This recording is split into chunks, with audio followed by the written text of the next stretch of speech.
Hello everybody. Yeah, I'm not really used to like doing YouTube at all. I just really wanted to like make this for whatever reason. So if we get enough people liking this and positive, comments instead of negative ones, I will for sure continue this. So basically, I just wanted to get my old Uzumaki manga volume out of the closet that I bought like back in high school. It's super dirty and stuff, but I tried my best to take care of it. And just kind of go through the differences and show you guys. And if you guys wanted me to just like basically read it to you, I obviously won't read every like box because I know I can't pull off the scary stuff, but I will just like let you guys kind of see the differences between this and the anime adaptation that came out recently. And I definitely love it. I just saw episode 1. It's like 5 in the morning. I think they did a fantastic job representing this manga and adapting it to the best of their capabilities. But obviously there's always going to be differences and how they structure things.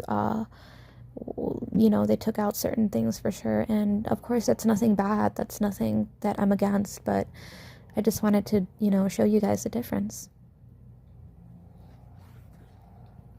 My goodness, look at how beautiful this page is. Of course we have the main couple, the main characters, Shuichi and Kirie. And of course, those of you who have seen episode 1 already know this is Shuichi's father, wrapped up in the spiral. There seem to be some random, not important characters sort of spiraling down here, just to fill in the page. Oh god, look at how Kirie's hair is wrapping Shuichi up in a spiral too. Her hair is becoming spirals. There seems to be some small butterfly of hope in between them to signify something. This is not a very hopeful story, so I'm very curious as to why Mr. Ito would have decided to draw that there.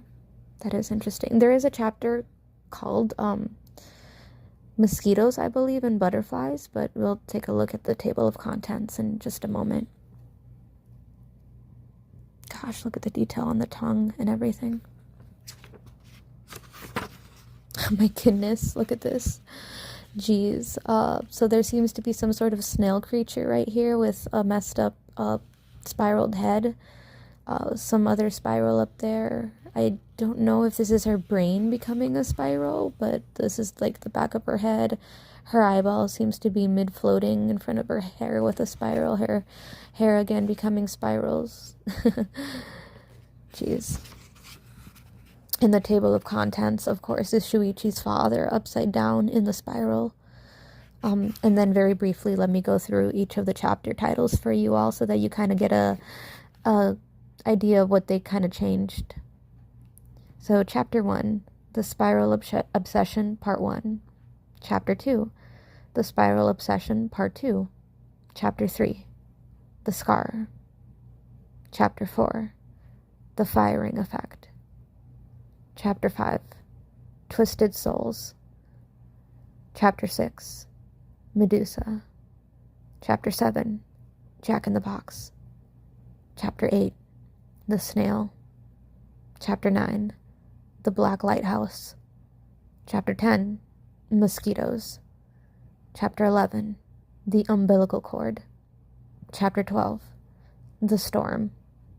Chapter 13, The House. Chapter 14, Butterflies. Chapter 15, Chaos. Chapter 16, Erosion. Chapter 17, Escape. Chapter 18, The Labyrinth. Chapter 19, Completion. Last chapter, Galaxies. And Afterward. Wow, those are like heavy titles for those chapters. Anyways, the implications behind them are heavy anyways, not the actual words. You guys get what I mean. So much you can think of with spirals and those titles.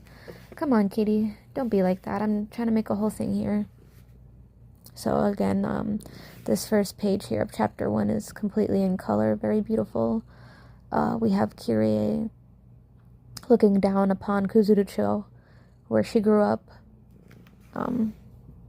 I just wanted to point out like how straight and bold her lines are, and then as you travel up her body, how fuzzy he made the artwork become. So beautiful.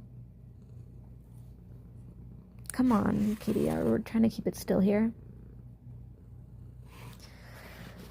Yeah, I can kind of get her out of here. She's... Come on now. Roll over. Be good. Alrighty. So beautiful again, this artwork. We have a close-up of Kyrie in her school uniform in color, with her orange hair. Very beautiful. I believe this is a popular color among Japanese girls simply because, you know, you can't go full blonde usually when you're a brunette, so getting it to light brown to even like an orangey, kind of like Alison Hightower's light auburn sort of reddish hair kind of color is a very popular color to go there. I heard. Anyways, completely off topic, sorry. But just beautiful, her beautiful auburn hair, almost so red, matching her uniform as she walks home. Again, all the spirals in the grass behind her. And if you guys notice behind her, those of you again who have seen episode 1 know what this building is and the implications of the cemetery behind it as well. Again, I don't know then if they had a tradition of burying their dead in the town, why they've decided to you know, do what they did with this. Clock in.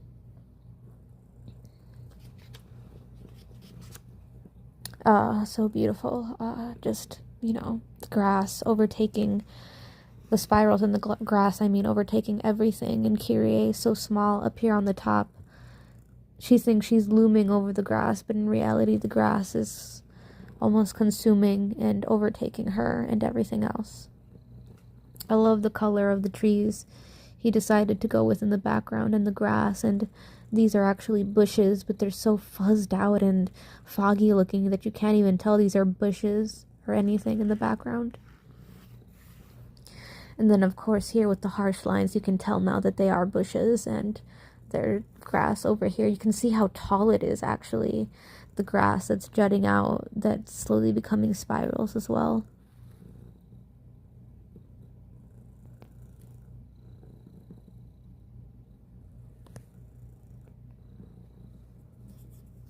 Very beautiful.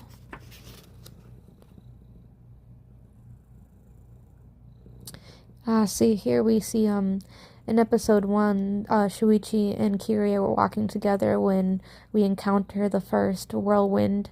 But here Kyrie is by herself as she encounters it, and she doesn't seem to mind anything of it. She's just like in her head thinking whirlwind, even though it came so close to very much hitting her. She just kind of continues on with her day. And of course here she notices Shuichi's father completely crouched down and obsessing over something in the crack of someone else's home in a very small little alleyway in between two buildings.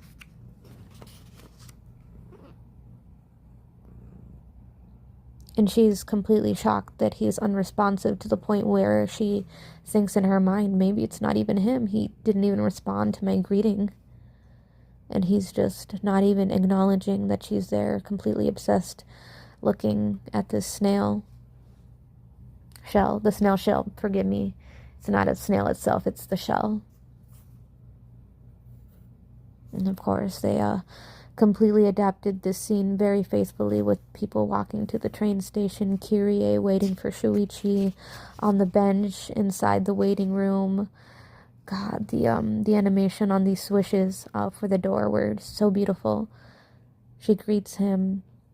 We see Shuichi step out for the first time and see how gloomy he is, just returning back home from school. And then Kyrie, of course, informing Shuichi that she thinks that she saw his father in the alleyway. But because of his strange behavior, she doesn't even know if that was him. She doesn't want to embarrass him, her boyfriend, by suggesting that his father was acting very strange or outlandish. But he's just like, no, yeah, that was my father. He's been acting strange and outlandish probably as well. And of course, Kirie, being a good person, being a good girlfriend, she's like, you've been acting very depressed. What's wrong? And Shuichi actually confides in her and tells her, no, yeah, I want to leave this town. She kind of takes it like as a joke, but he's very serious, and he's like, I want to leave. I want to run away. I can't stand this place. He says it's obvious to him because he spends the whole day away from here in another school. So when he returns, he just feels how off the town is. And Kyrie is completely oblivious because she's consumed by it daily. She says, I don't feel it. She doesn't feel anything off at all.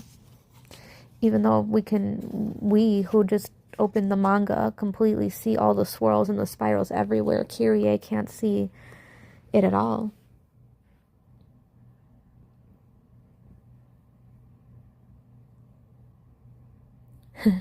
And she completely seems to dismiss, even though she was trying to comfort him and seemed to try to want to communicate what was his thoughts about the town, going on in the town. She completely dismisses his little outburst of the sound and says, I have to get home. And then Shuichi tries to continue the conversation by saying, I hate that gloomy sea too. And you see Mr. Ito has drawn the sea with, you see how he's sketched in kind of like shading into the sea, implying that the sea looks dark, that you can't even see like maybe the sun behind the clouds or anything like that, that it's kind of gloomy and foggy and dark. And then it even gets even darker up here in this, oh gosh, forgive me, in this panel up here. The ocean looks nothing like this from Midoriyama, sorry, I apologize, where I go to school. That black lighthouse, it's evil. And you see how ominous the lighthouse is in that panel right there. It's so dark, and all the shading right there is just very dark, even so compared to the last panel.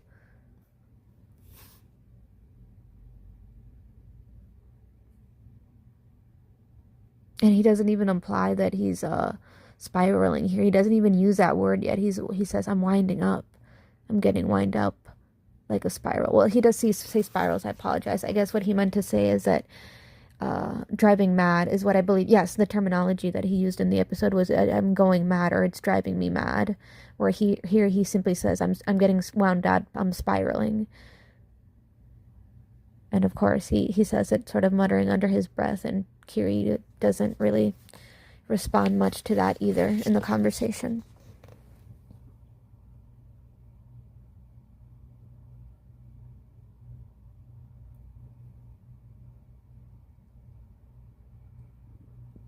And the very awkward, strange conversation that, of course, Shuichi's father has with Kirie's father. And I love the little missing detail in the episode that Kirie's brother is not here to listen in on the very disturbing conversation that's going on right now.